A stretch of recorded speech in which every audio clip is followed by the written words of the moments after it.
Tell me 3 things that you have in your refrigerator right now.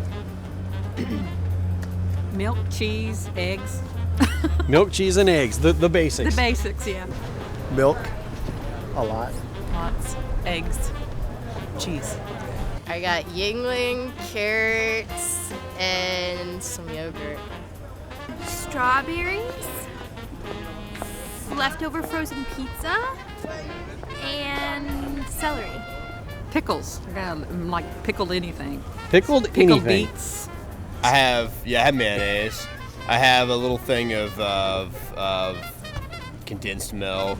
There's probably something moldy somewhere in the back that's growing.